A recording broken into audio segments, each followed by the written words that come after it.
responsable regional acá en el NEA de la Alameda. Bajar un poquito, dale. Vamos a preguntarle a José María Serín, vamos a saludarlo, darle la bienvenida y que nos cuente un poco cómo surge esto, claramente desde un termómetro de la realidad, ¿no? Esto de las deudas para poder comer, endeudarse para poder comer, y esta propuesta de un programa de alivio vital para que nadie sea aplastado por deudas contraídas para sobrevivir. José María, ¿qué tal? Buen día, buenas tardes. Te saludamos acá desde Radio Mega Corriente, en la 98.1, desde la mesa de trabajo de nuestro programa a la hora señalada, mi compañero Walter Barberani, quien te habla, Jacinto. ¿Cómo estás, amigo? Walter, Jacinto, ¿qué tal? ¿Cómo están ustedes? Bien, bien, acá interesado en este tema. El otro día cuando nos enviabas, nos compartías este material, nos poníamos en contacto con vos para poder conversar y tener un poco más de información al respecto. Sí, bueno, a ver, esto surge en realidad del encuentro federal que hizo la organización en marzo pasado en Buenos Aires, donde solemos hacer un encuentro con todas las organizaciones y debatimos qué es lo que está pasando.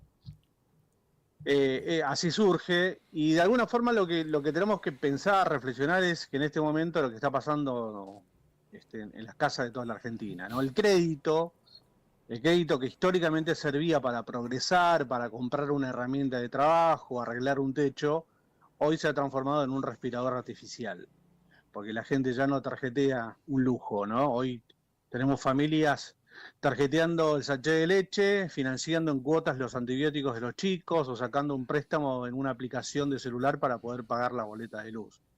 Y a esto desde la Alameda nosotros lo hemos llamado la mora de subsistencia, ¿no? Que es el endeudamiento para no caerse del mapa, digamos, y esta trampa, y la trampa que es mortal, porque la gente paga el pago mínimo de la tarjeta, patea el problema para el mes que viene y los intereses se lo terminan comiendo vivos, digamos, ¿no? Así que si nosotros en este informe lo que hacemos es miramos también los números a nivel nacional, que son números que asustan y que además duelen, porque el 91% de los hogares argentinos tienen algún tipo de deuda, pero el dato más terrible es que casi el 60% del límite de las tarjetas de créditos sea exclusivamente para comida, ¿no? Entonces hoy tenemos 4,8 millones de personas en el Veraz, 4 millones y medio de argentinos que sufren la muerte civil financiera, o sea, quedan totalmente expulsados del sistema formal, y es un sistema muy cruel, ¿no? Porque, bueno, expulsa sobre todo a los más jóvenes, uno de cada 3 deudores menores de 25 años es moroso, y por supuesto a nuestros abuelos, a nuestros jubilados. Entonces, ¿qué pasa cuando el banco te cierra la puerta y no llegas a fin de mes? Como decían ustedes, aparecen los buitres. La familia caen en las famosas fintech, estas aplicaciones financieras que te prestan plata en un clic, pero te cobran tasas de intereses usureras de más del 400% anual. Es un robo, digamos, a vista de todos. En los barrios más humildes de nuestro país la cosa es todavía más grave porque ahí no hay aplicaciones. Ahí está el prestamista informal, aparece el tranza. El colombiano, ¿no? Acá. Y es cuando el colombiano, y es justamente cuando esa usura se vuelve impagable y te la cobran o con violencia o te reclutan a los pibes para el crimen organizado. Por eso decimos que esto ya no es un problema económico privado. Esta es una crisis de salud mental, es una crisis que causa violencia intrafamiliar, es un problema de seguridad nacional, digamos, ¿no? Y por todo esto, bueno, la Alameda a nivel federal le estamos exigiendo un programa de alivio vital, necesitamos una reestructuración de las deudas de la subsistencia, no podemos mirar para otro lado, y la propuesta en sí tiene dos partes muy claras. Dale. Primero, para las familias indigentes y pobres que ganan menos de 1.400.000 pesos, lo que exigimos es la condonación total del 100% de la deuda, una quita de capital y una quita de intereses. O sea, empezar de cero. Claro. Empezar de cero. El segundo, para los trabajadores y la clase media baja, digamos, proponemos una quita total de todos los intereses abusivos y punitorios, armar planes de pago a 10 años, bien. 120 meses, digamos, claro. y sacarlos automáticamente del Veraz. Claro. ¿No? Eso es un poco la propuesta. Ahora, ¿quién paga esto? ¿No? Esa es la pregunta. Bueno, esto es simple. Los bancos y el sector financiero tienen que poner de su parte y absorber la quita de los intereses usureros que cobraron injustamente. Y el capital base tiene que ser estatizado por el Estado Nacional a través de bonos. Yo no quiero escuchar que acá no hay plata, porque ustedes, como todos, somos testigos que a lo largo de la historia de la Argentina, el Estado ha emitido bonos para rescatar bancos que quebraban, ha emitido bonos para estatizado deudas privadas a los grupos económicos más grandes del país y ha festejado blanqueos de capitales para la fuga de plata. O sea, si el Estado tiene las herramientas para poder rescatar a los de arriba, tiene la obligación ineludible para poder rescatar a los de abajo, ¿no? José María, te iba a decir eso, para hacer historia y también para los oyentes. Sí. Históricamente el Estado argentino es una de las grandes condonaciones de las deudas privadas que pasó al sector público, lo hace la última etapa de la dictadura militar, pero después se siguió haciendo sin que nosotros sepamos. Hoy en día, la deuda del Correo Argentino que era de Macri, ahí podríamos seguir nombrando, soy muy ignorante, tendría que tener más estudiado esto, pero todo el tiempo el Estado argentino está condonando deuda a favor de los privados y que la paga el pueblo. Y el banco también, voy a hablar de lo que conozco, el Banco de la Nación Argentina generalmente lo que hace para cobrarte, te quita los intereses y te cobra el capital. O sea que se puede y ya se hizo. Sí, claro. Por eso es que nosotros entendemos que usando la misma lógica que el Estado, digamos, utiliza en generar la estatización de las deudas de las grandes corporaciones, ahí está, es la misma herramienta que la que tienen que utilizar para poder estatizar la deuda del sector bajo. Han estado años y años generando esta herramienta para los sectores altos, para los sectores productivos. Bueno, ahora lo pueden hacer tranquilamente para el sector de los trabajadores y para el sector más baja. ¿Tiene que ser una ley? ¿Tiene que ser una ley? Eso es. Nosotros creemos que tiene que ser una ley.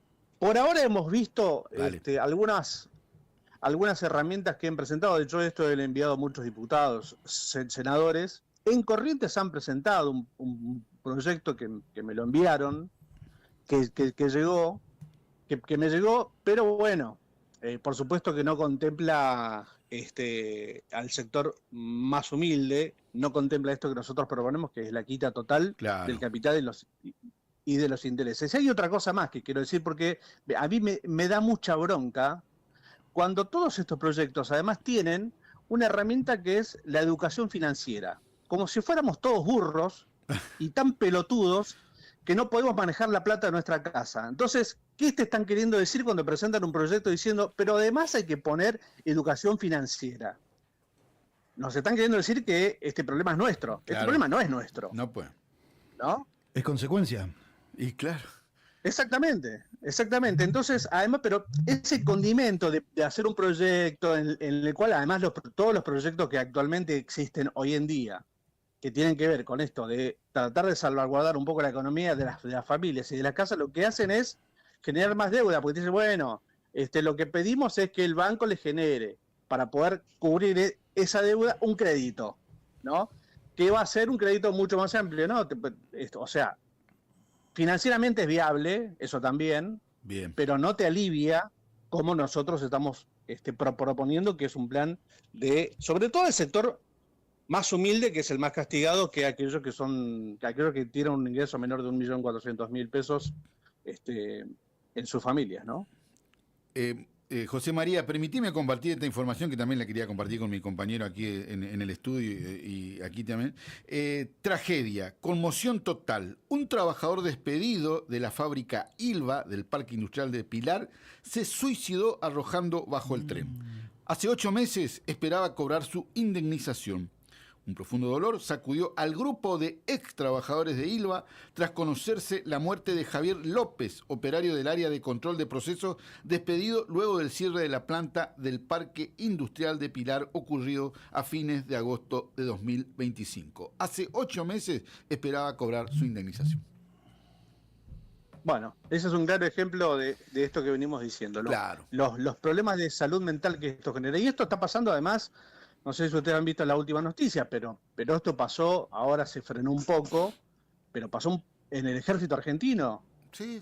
En el ejército argentino había una cantidad de jóvenes, muy jóvenes, y en las fuerzas federales en sí, digamos, que bueno, había mucha gente que se quitaba la vida por deudas. Claro, sí, ¿No? sí. Bueno, Sí. Corrientes, nuestra provincia, Corrientes y Corrientes Capital, hoy están tratando con un proyecto de ley de ponerle un alambrado al puente General Belgrano, Claro, exactamente. porque la cantidad de intentos de suicidio, pero eso tiene que ver con esta crisis, muchachos, ¿por qué se piensan que es? Porque vos tenés Tiene que ver con diferentes situaciones crisis de económicas. deuda, José María.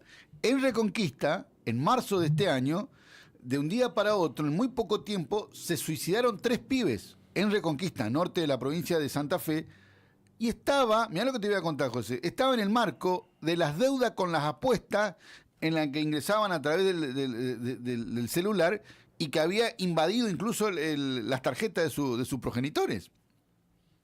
Claro. Otra deuda, Claro. Ya no estamos hablando de deuda al fin. Es consecuencia de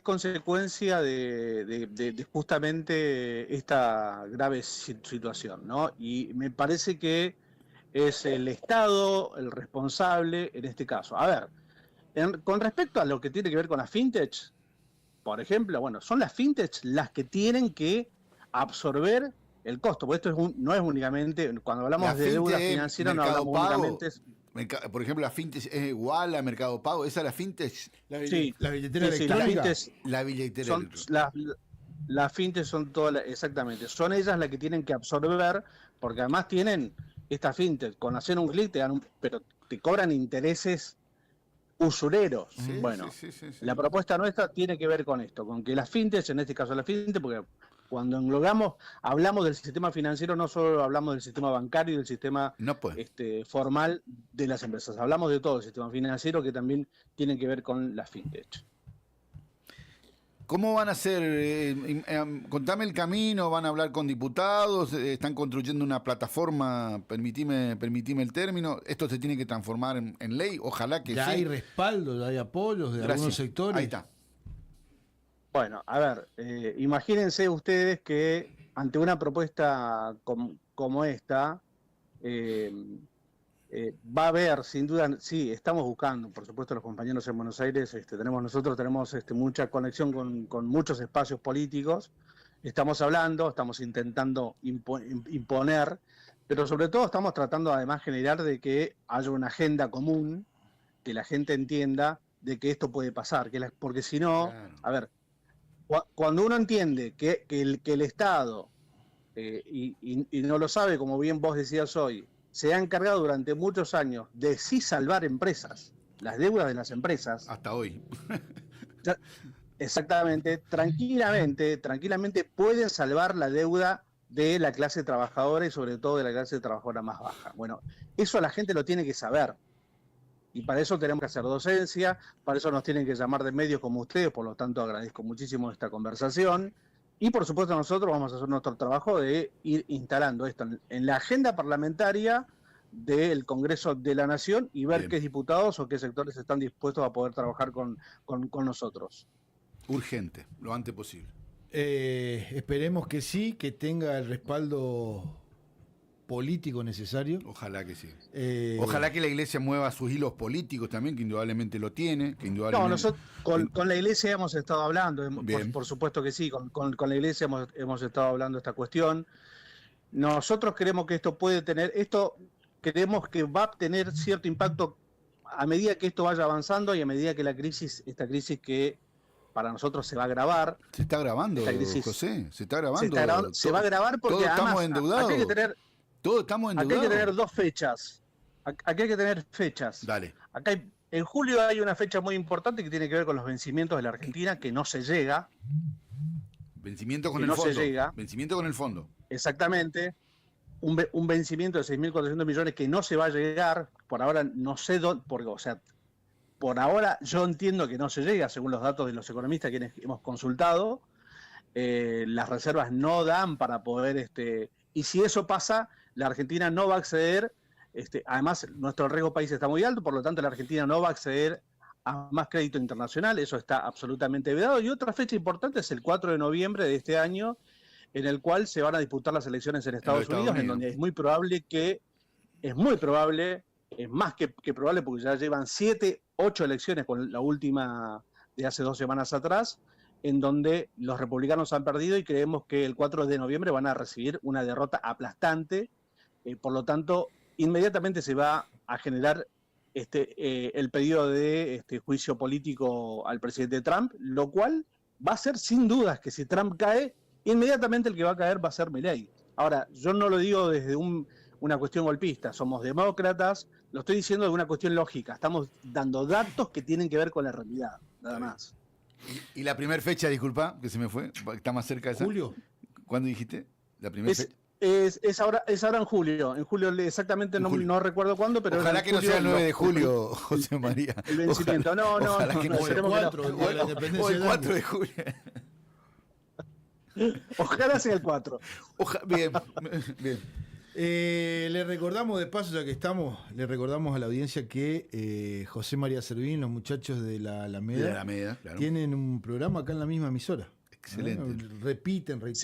Repiten el programa Laudatistas, ¿no? Esta definición de Laudato Si, de uno de los libros de Francisco.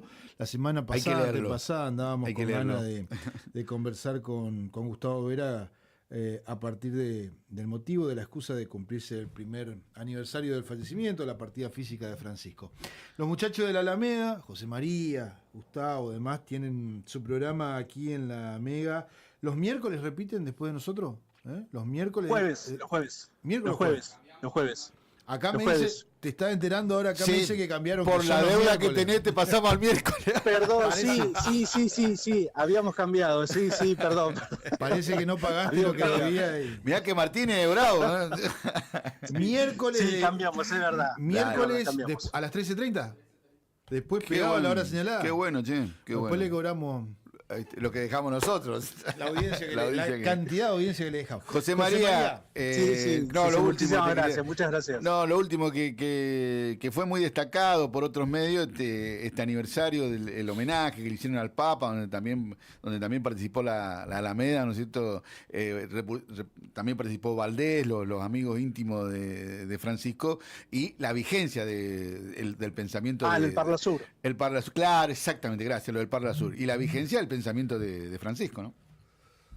Bueno, nosotros creemos que estos tiempos son tiempos en los cuales el Papa Francisco, ya hace mucho, aquellos que desde que comenzó, mucho antes, ya lo veníamos de alguna forma leyendo, porque el Papa Francisco se lo nombra mucho, pero se lo lee muy poco. Uh-huh. Así es. Es un tipo que lo que hizo justamente es ya contarnos lo que iba a suceder. Y lo que está pasando hoy es lo que un poco Francisco ya nos venía diciendo hace muchísimo tiempo, pero además de generarnos todo el termómetro, con Laudato Si, con Fratelli Tutti, que son pareciera encíclicas de iglesia, no es tan así. Para en nada. realidad son los documentos más políticos, que ha tenido los 2000 años de Iglesia Católica, y que en Laudato Si habla de la fraternidad de los pueblos, ¿no? Y esto además tiene una conexión tan importante con documentos de Juan Domingo Perón, que también es para estudiarlo. Absolutamente. Que de alguna forma otro adelantado más que nos contaba las cosas que iban a pasar en el mundo. Así que para nosotros sigue siendo un legado muy fuerte el seguir hablando, y lo hacemos en la Mega con laudatistas, en el Parla Sur y donde se pueda. Saludos para José María, dice un fiel oyente del programa, Pacha, que está escuchando ahí como siempre del otro lado, te manda saludos. Muchas gracias. José María, gracias por tu tiempo y hasta un próximo contacto.